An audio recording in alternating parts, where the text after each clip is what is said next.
Ana Wakabwe na amenituma niwaeleze, amenituma niwaombe wanamji mwema, anaomba kura zenu za kutosha na za heshima tarehe 29 Oktoba, kwa sababu historia ya Zitto katika mapambano ya kuisemea Kigoma, ya kuitetea Kigoma, ya kuipigania Kigoma ni historia ambayo haina chembe ya wasiwasi. Ni historia iliyonyooka, tofauti na hao wengine. Historia zao zimepinda-pinda, hazina mwisho, hazieleweki. Tusifanye makosa wana Kigoma, tusifanye makosa kabisa. Kigoma ni mkoa wa 7 maskini Tanzania. Katika renki ya mikoa masikini, kwa mujibu wa taarifa ya National Bureau of Statistics NBS, Kigoma ni mkoa wa 7 maskini.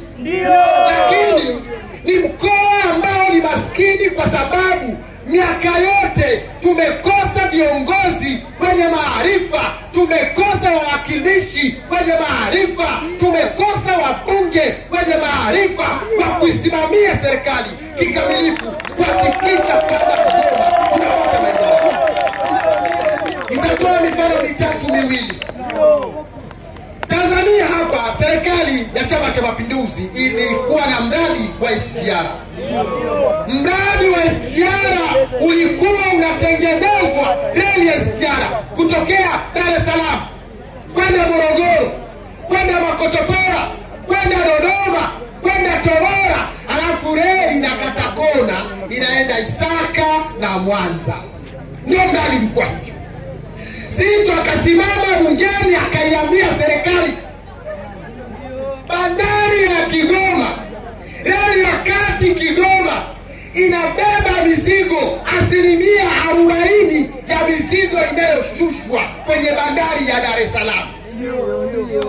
Bandari ya Mwanza huko Isaka inabeba 15% tu ya mizigo inayoshushwa kwenye bandari ya Dar es Salaam.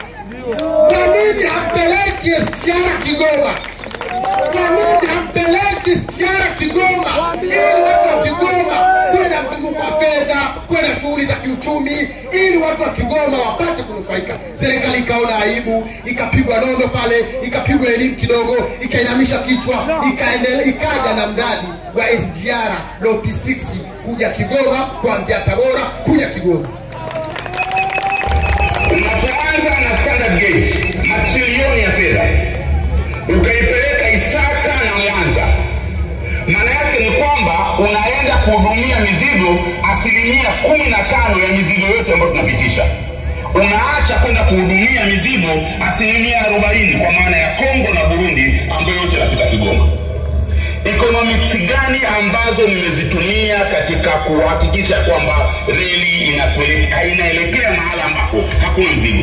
Economics gani ambazo mmezitumia? Na mimi sipendi kusema kwamba Kigoma inatengwa. Sio lugha ambayo mimi kama kiongozi napenda